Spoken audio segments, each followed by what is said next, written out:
Voilà. Et puis, révolution des liens de la sociabilité. Alors, dans la culture du livre, eh ben, les liens sont de proximité physique, généalogique, c'est la famille traditionnelle. Et puis, dans la culture des écrans, ben, les liens vont être organisés autrement. C'est les liens organisés autour d'échanges de données, d'échanges d'informations. Alors, c'est ce qui amène parfois certains adolescents à dire à leurs parents, « Papa, maman, vous êtes moins importants que les inconnus que je rencontre sur Internet. » Alors évidemment, quand un adolescent dit ça à ses parents, les parents sont très choqués. Là, la maman pleure, le papa gronde. Mais il faut comprendre qu'il y a quelque chose de vrai là-dedans, mais à condition de resituer la phrase dans son intégralité. C'est-à-dire, papa, maman, vous êtes moins important pour moi que les inconnus que je rencontre sur Internet, avec lesquels j'échange des choses que je ne peux pas échanger avec vous. C'est ça qui est important. Des choses très importantes pour moi, je ne peux pas échanger avec vous. Par exemple, ma passion pour un groupe de musique que vous tenez dans le plus grand mépris, ben ça c'est vraiment très important pour moi. Donc voilà. Donc évidemment, bon, ça passe sous silence beaucoup d'autres choses, mais ça veut dire que pour l'adolescent, eh bien, l'idée d'échanger des choses importantes va être plus importante que le fait d'avoir une appartenance généalogique. Alors évidemment, il y a une part de provocation là-dedans, mais en même temps, il y a quelque chose, il y a un changement fondamental autorisé par Internet, puisque avant Internet, c'était très compliqué de trouver des gens qui partagent notre passion pour certains domaines. Dans ma famille ou parmi mes voisins ou à l'école, je ne trouvais pas forcément quelqu'un qui partageait ma passion. Avec Internet, je suis certain de pouvoir trouver quelqu'un qui partage ma passion. Alors vous allez me dire, pourquoi l'adolescent, dit-il, vous êtes moins important pour moi, dit-il à ses parents, vous êtes moins important pour moi que les inconnus que je rencontre sur Internet. Mais parce qu'on peut échanger beaucoup de choses passionnantes avec quelqu'un sur Internet et que la personne avec laquelle on échange reste quand même connue. Puisque les adolescents ne sont pas naïfs, ils savent bien que si j'ai 14 ans, que j'échange sur mon groupe de musique préféré U2 avec quelqu'un qui dit avoir 14 ans et être un garçon comme moi, la personne avec laquelle j'échange sur U2 via Internet n'a pas forcément 14 ans et n'est pas forcément un garçon comme moi. Mais je m'en fiche. L'important, c'est d'échanger sur mon groupe de musique, des morceaux que je n'ai pas, des adresses, des articles de revue sur mon groupe de musique, des dates de concert, voilà. Donc, les gens avec lesquels on échange sur Internet, même de façon intime, restent des inconnus tant qu'on ne les a pas rencontrés dans la vraie vie. Si vous pensez connaître quelqu'un avec qui vous correspondez, avec qui vous communiquez via Internet sans rencontrer dans la vraie vie, vous êtes totalement dans l'erreur d'Internet. Sur Internet, j'ai un problème de pile. Ça marche. Il faut changer les piles. D'accord. Et donc, si vous pensez que vous pouvez connaître les gens avec lesquels vous communiquez sur Internet sans les avoir rencontrés dans la vraie vie, vous êtes complètement dans l'erreur parce que sur Internet, on ne sait jamais à qui on a affaire tant qu'on n'a pas rencontré les gens. Enfin, il y a des tas d'anecdotes là-dessus. Dans la culture du livre, en tout cas, les liens sont de proximité physique. Dans la culture des écrans, partage d'informations, de données. Et on dit que, vous voyez, que le réseau est glocal. Alors, il y a plein de néologismes. Là, j'en mets quelques-uns. Glocal, ça veut dire qu'il est à la fois global et local. Ça veut dire que mon voisin de palier avec lequel j'échange plein de choses sur mon groupe de musique préféré, il est ni plus ni moins important pour moi que l'Australien avec lequel j'échange plein de choses sur mon morceau de musique préféré. C'est pas local, c'est pas global, c'est glocal. Voilà. Alors l'autorité dans la culture du livre est donnée par le diplôme, par la reconnaissance par l'université, par les puissances instituées. Vous savez que sur Internet, la reconnaissance est donnée par les pairs, PAIRS, et vous en avez un très bel exemple en ce moment, depuis un an ou deux, dans la revendication que font des chercheurs en sciences dures, physique, chimie, géologie, astronomie, dans la revendication que font des chercheurs de pouvoir faire juger leur production par leurs pairs, PAIRS, en déposant leurs publications sur des espaces dédiés sur Internet. Et ces chercheurs revendiquent parallèlement de ne plus être obligés, pour faire valider leurs publications, de passer par des comités de lecture de seniors, donc des revues comme Nature, etc., Science, de ne plus être obligés de passer par des revues dirigées par des seniors, qui souvent d'ailleurs sont ignorants des problèmes que traitent aujourd'hui les jeunes chercheurs. Donc vous avez un très bel exemple de l'idée qu'avec la technologie Internet, l'autorité n'est plus assurée par l'ancienneté, par le diplôme, par le poste hiérarchique, mais l'autorité est assurée par la compétence, par la connaissance du sujet. Ce n'est pas parce que vous êtes enseignant que les élèves vont croire ce que vous leur racontez. Il faut que vous arriviez à leur montrer que vous en savez plus qu'eux. Et éventuellement que ce que vous dites ne rentre pas en contradiction avec des bases de données qu'ils peuvent consulter. Puisque dès que les élèves ont un téléphone mobile, ils peuvent vérifier ce que vous leur racontez en avoir sur un téléphone mobile. Ce que tout le monde d'ailleurs a intérêt à faire quand vous écoutez quelqu'un. Voilà. Pas pour l'embêter, mais pour discuter. L'autre jour, j'étais à une réunion, donc c'était iconographie, donc quelqu'un faisait une conférence sur le drapeau. Donc, il n'avait pas défini le drapeau. Donc, à la fin, je lui ai dit, mais vous n'avez pas défini le drapeau, est-ce que vous pouvez le définir? Donc, il définit le drapeau. Ben, je ne vous étonnerai pas en vous disant que j'ai tapé sur Wikipédia pour voir quelle était la définition du drapeau. Puis je lui ai dit, ben, sur Wikipédia, il n'y a pas celle que vous avez donnée, c'est très différent. Oh ben, il a dit, oui, c'est pas moi qui l'ai faite, c'est quelqu'un d'autre. Alors on a discuté. Mais ça permet, vous voyez, de relativiser ce qui est dit. Et qu'est-ce qui était important? Ce n'était pas sa définition du drapeau, c'était sa capacité d'argumenter sa définition du drapeau. C'est ça que va permettre Internet. Avant, j'aurais pas pu. J'aurais écouté sa définition, j'aurais pas eu d'argument pour la contester. Ben, c'était vachement intéressant. Je lui ai dit, il y en a une autre, et il a pu discuter pour justifier la sienne. C'est merveilleux, Internet. Donc, il ne faut pas hésiter à aller chercher. Voilà. Et puis, dans la culture du livre, il y a une régulation qui repose sur la culpabilité. Comme vous savez, la culture du livre, il y a les tables de la loi, voilà, les 10 commandements, et puis il y a le code pénal, un gros livre. Culture du livre, culture de l'écrit, voilà, la loi, c'est gravé dans le marbre, nul n'est censé l'ignorer, malgré la taille du code pénal, nul n'est censé ignorer la loi. Et donc, quand quelqu'un commet une infraction, il est jugé, il est déclaré coupable, jugé, condamné, il purge sa peine et il retrouve sa place dans la société. Dans la culture du livre, la peine purgée, faute effacée. Vous savez qu'on n'a pas le droit de faire allusion à des malhonnêtetés de nos hommes politiques s'ils ont purgé leur peine. Alors ça peut être inéligibilité pendant 2-3 ans, ça peut être une peine de prison. Une fois que leur peine est faite, on n'a pas le droit de faire état publiquement des fautes qu'ils avaient commises et qui ont été effacées en quelque sorte par la peine qu'ils ont purgée. Ce qui est formidable d'ailleurs, c'est un truc formidable. Et pour eux, et donc pas pour nous. Et donc dans la culture des écrans, c'est pas pareil du tout.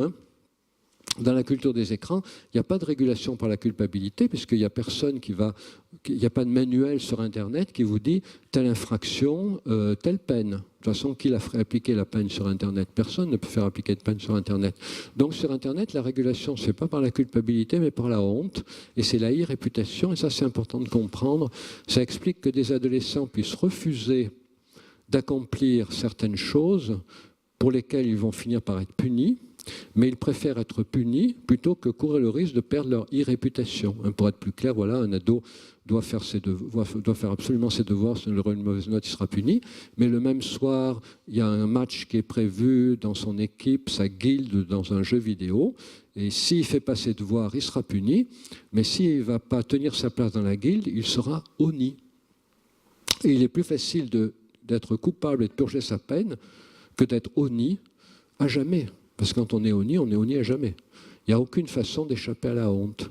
C'est pour ça qu'il faut toujours être très attentif aux raisons pour lesquelles un jeune peut éventuellement préférer être puni, de faire quelque chose sur Internet, plutôt que de ne pas aller sur Internet. Si c'est la honte qui est en jeu, il vaut mieux dire, bon, comprends, tu seras puni quand même, comprends ton choix.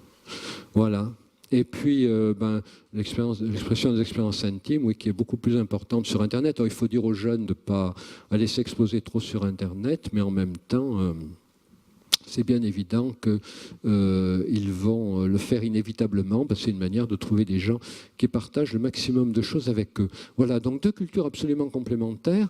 Et donc, on va voir un peu maintenant,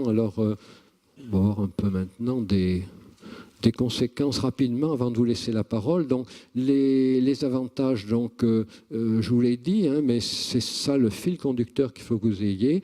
La culture du livre permet de s'approprier d'abord l'histoire des autres à travers ce qui est raconté, et au-delà de l'histoire des autres, sa propre histoire en s'en faisant le narrateur.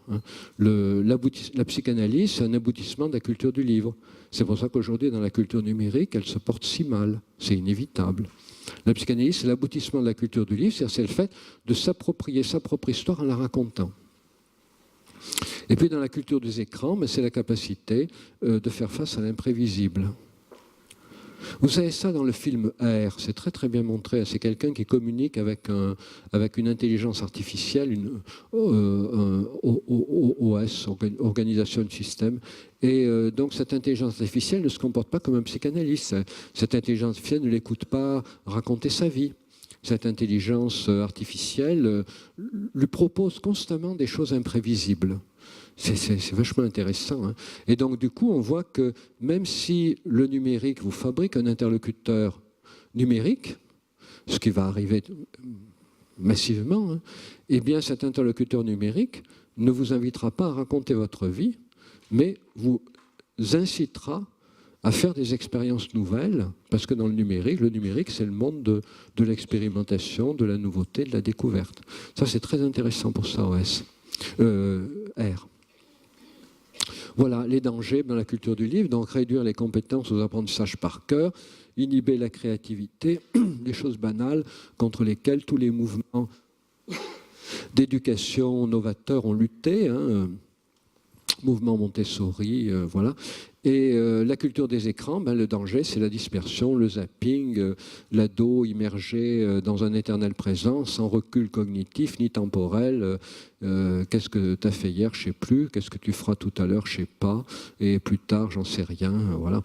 Et donc, pas de conscience de soi très limitée. Voilà. Et donc, encore une fois, ça, ce n'est pas la faute aux écrans. Hein. C'est pas parce qu'un ado est dans le numérique qu'il va être comme ça. Vous pouvez très bien être dans le numérique très structuré. Hein. Il y a des gens des ados déjà, tout ados qui sont dans le numérique de façon incroyablement structurée. C'est pas parce que vous êtes dans le numérique que vous y êtes perdu. Et vous pouvez d'ailleurs être dans le numérique qu'1 heure par jour et y être perdu pendant 1 heure par jour. Vous pouvez y être 5 heures par jour et y être pas du tout perdu. C'est pas en termes de durée que ça se juge, hein, c'est en termes d'attitude mentale. Si vous avez construit les repères de la temporalité, vous construisez votre propre parcours et vous faites fonctionner la motivation intrinsèque en construisant votre propre parcours dans les espaces numériques. Si vous n'avez pas posé à l'intérieur de vous les repères de la temporalité, vous ne pouvez même pas faire fonctionner la motivation intrinsèque. Vous allez à droite, vous allez à gauche, vous allez au milieu, vous revenez, vous êtes perdu. Donc le problème des écrans n'est pas un problème quantitatif, hein, c'est un problème qualitatif. Vous pouvez être 10 heures par jour dans les écrans et vous y épanouir totalement. Vous pouvez y être 2 heures par jour et non seulement y perdre votre temps, mais vous y autodétruire. Hein. C'est la capacité que vous avez eue d'intérioriser les repères temporels qui va faire que vous allez être capable de construire votre propre parcours et votre propre histoire dans les espaces numériques. Oui. Oui, ce que vous venez de dire, c'est très intéressant. Mais quand même, je vais vous présenter 4 résultats des 4 études que j'ai menées sur le terrain. Mettez le micro un peu plus. Oui, donc je vais commencer mon intervention par la présentation de 4 résultats, de 4 recherches que j'ai menées sur le terrain auprès des enfants, auprès des ados, auprès des jeunes. Le premier résultat, c'est l'analyse des passages de violence dans les dessins animés et l'impact donc de ces passages sur les représentations cognitives ou bien les représentations sociales de l'enfant. On a essayé de comparer entre deux échantillons. Le premier échantillon, c'est un échantillon auquel on a présenté 55 fois des dessins animés qui représentent des passages de violence. Voilà. Et après, on a mené une étude longitudinale. Le deuxième échantillon, c'est un échantillon voilà, donc, qui n'a pas pris l'habitude de regarder ce genre de dessins animés. Après l'étude longitudinale, on a comparé.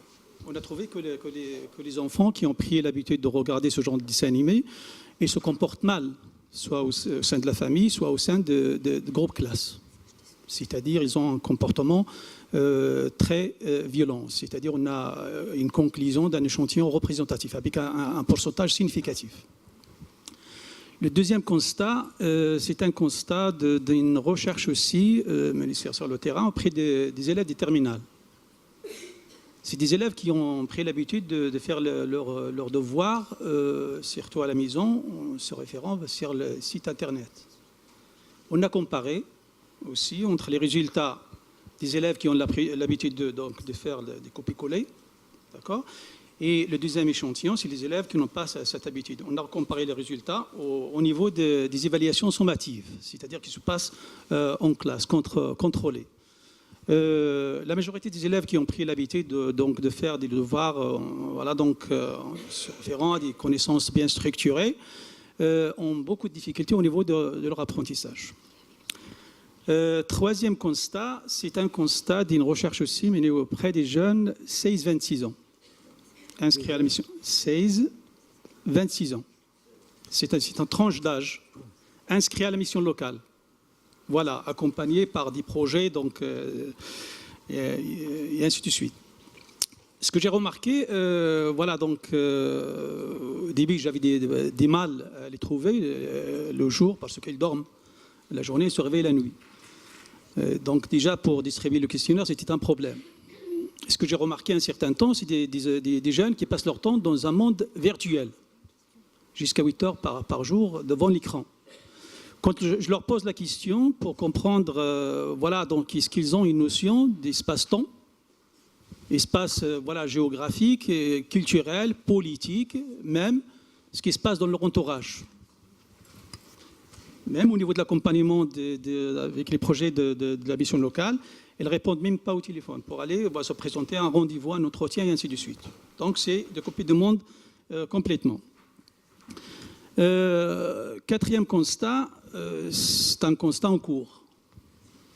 C'est un constat, donc j'accompagne les ados dans leur quotidien. Et j'ai remarqué, donc d'ailleurs, ce qui m'est arrivé hier, en parlant à une maman qui m'a dit son fils, il ne veut rien faire parce qu'il peut rester jusqu'à 5 heures du matin devant l'écran.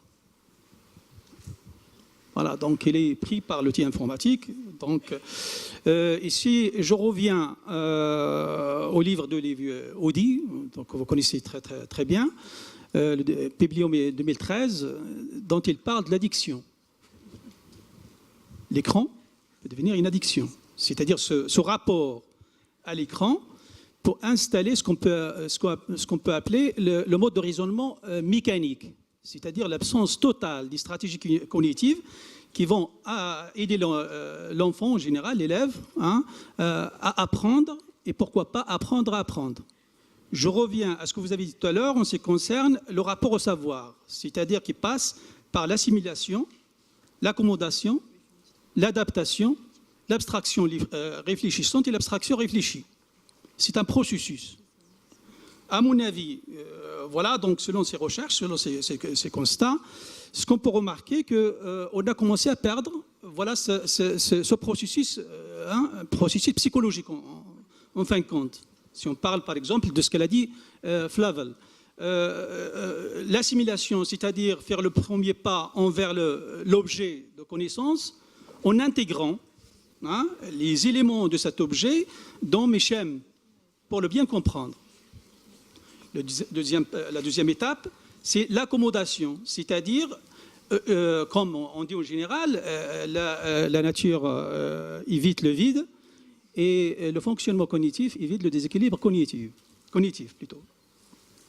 Donc, il faut que je tombe dans le déséquilibre pour que je puisse arriver à la troisième étape, c'est-à-dire l'adaptation, puis après passer à l'abstraction réfléchissante et réfléchie.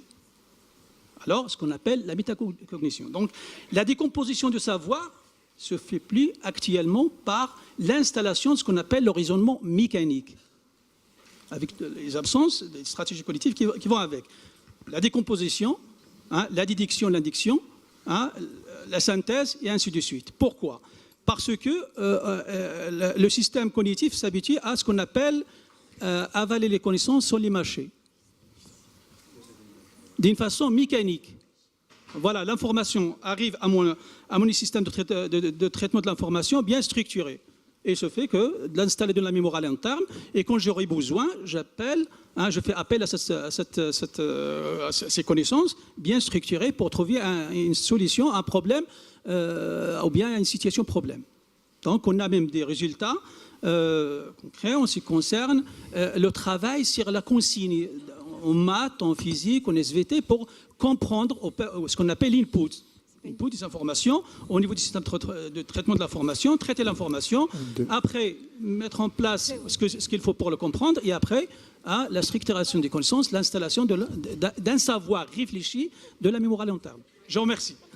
Voilà, je me permets de lever le doigt, comme je vous ai invité à le faire vous-même, quand vous voulez interrompre mon propos, donc j'ai bien compris ce que vous avez dit. Alors, ça confirme tout ce que je vous ai raconté, sauf sur un point. Enfin, sauf sur 2 points plutôt. Le premier point, c'est que le mot d'addiction aujourd'hui est abandonné pour ce qui concerne la relation aux écrans. J'étais à un colloque international à Milan la semaine dernière. On ne parle plus d'addiction aux écrans, on parle de pratiques pathologiques des écrans. Pourquoi on ne parle pas d'addiction? Bon, pour aller très très vite, c'est parce que l'addiction, elle est définie en fonction d'un certain nombre de critères. Parmi ces critères, il y en a 2 qui sont très importants. C'est le risque de rechute, et c'est d'abord le syndrome de sevrage et ensuite le risque de rechute. Or, dans ce qui concerne les pratiques pathologiques d'écran, syndrome de c'est un 3e micro, il n'y a pas de syndrome de sevrage et il n'y a pas de risque de rechute, à savoir que quelqu'un qui est un énorme consommateur d'internet ou de jeux vidéo en réseau, s'il arrête parce qu'il était emmené à la campagne, il ne peut plus jouer, ou il part en croisière, ou son ordinateur est cassé, il n'y a pas de syndrome de sevrage, il n'y a pas de risque de rechute. C'est-à-dire que les gros joueurs, aujourd'hui on les connaît, parce que des gros joueurs de jeux vidéo, il y en avait déjà il y a 10 ans, il y a même 15 ans. Les jeux vidéo en réseau, c'est 1990. Donc, vous voyez, on a du recul. On a 30 ans de recul. On a 23 ans de recul. Eh bien, on sait que ces gros joueurs, notamment adolescents, ils deviennent à l'âge adulte des joueurs tout à fait raisonnables. C'est-à-dire qu'il n'y a pas de, il faut pas s'arrêter 7 ou 8 fois, comme dans le tabac ou l'alcool, pour s'arrêter définitivement, avec le risque que si on refume une cigarette ou qu'on reboive un verre, on va retomber dans la pathologie addictive. Donc, pour ces 2 raisons-là, pas de syndrome de sevrage, pas de risque de rechute. C'est 2 raisons principales pour lesquelles on ne parle pas d'addiction aux jeux vidéo.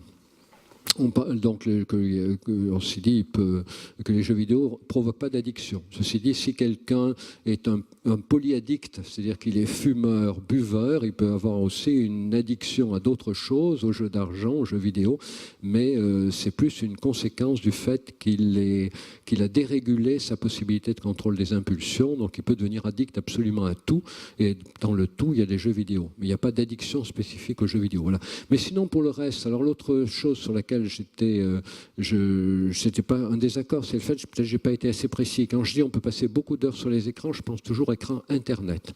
Il faut bien comprendre que tous les gens qui sont des gros consommateurs de télévision ont une vie sociale appauvrie.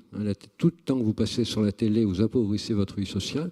Tous les gens qui sont des utilisateurs d'Internet ont une vie sociale statistiquement enrichie. C'est la dernière étude menée par le ministère de la Culture, c'est Olivier Donat qui traditionnellement, tous les 3 ou 4 ans, faisait une étude sur les pratiques culturelles des Français.